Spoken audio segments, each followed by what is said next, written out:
Now let's calculate feeder number 6. And we'll calculate the service equipment size conductors as well based upon the different voltage levels that we see in the diagram. Now, to start with, let's review page 3-12 from Stalkup's Test Taking Made Easy workbook, and we'll begin on the left-hand side of the page. We'll review the title head, Calculating Elements for Feeder Number 6. Now notice all the loads are listed there. I won't bother going through each one because you can do that yourself, but you'll have the number of loads, you'll have the type of load, the phases involved with each load, the voltage, as well as the amps.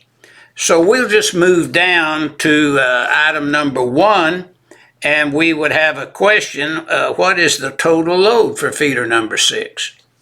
So now we go in and do the calculation. We have 2 heavy loads.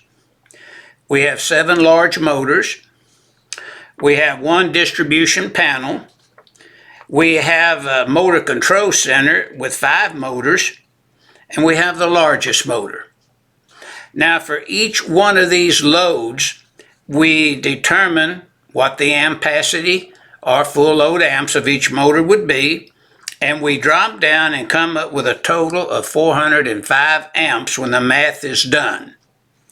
Now moving over to the right-hand side of page 312, at the very top, we find the title head, Calculating the Service Loads in Amps for Each Voltage. And we have our voltage listed there to help you to know where these values came from.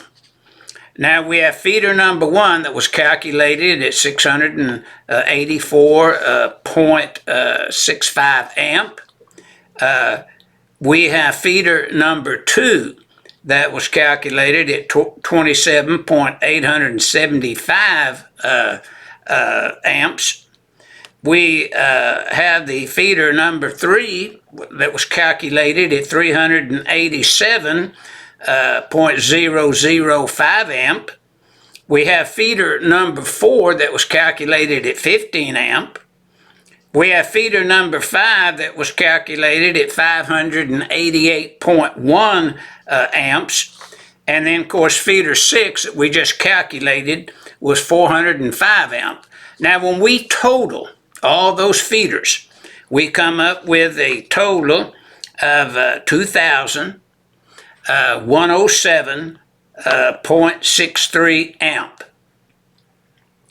Now, step 2, we're going to calculate the kVA of the feeders 1, 3, 5, and 6 based upon the supply voltage and the load involved. And of course, you know that's 220.58. Feeder number 1 now, on page 24-9, we come up with a total, after we do the math, of 569.19. The next feeder now, which would be number 3, and we would find that on our page there. And notice that 387.005 amp times 208 volt times the square root of 3, divided by 1,000, we'd come up with 139.42 amp, or kVA, excuse me. Feeder number 5 now, there on page 24-11, we would find the kVA 588.1 times 480 times the square root of 3 divided by 1,000 would equal 488.92 kVA. Feeder number 6 on page 24-12, we would find the kVA is 405 times 4160 times the square root of 3 divided by 1,000. Our kVA would be 2,918.07, I believe it is.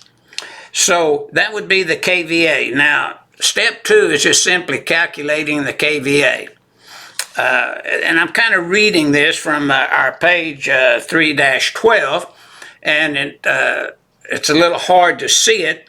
So sometimes I have to say excuse me because I have to, when I read it, I'm reading the wrong number.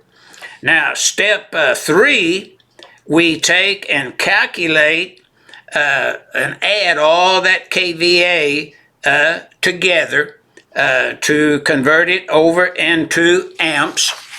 And we basically then would come up for that feeder 215.03 amp. And that'd be at the very top left-hand side of page 3-13. So the solution for the service load in amps to size the elements of the service would be 215 amps, 0.03. Now, step 4, we want to use 90 degrees C medium voltage conductors for the service. So we're going to look at table 311.60, C as in car 77, and we'll use the column 4, and based upon the voltage and the 215.03 amp, we would need 4-aught conductors. So the solution then would be 4-aught conductors, not 2-aught conductors, but 4-aught conductors. Now the next step is what size transformer is required to supply the service equipment loads in accordance with 220.5A and page 3-12 where this information is found.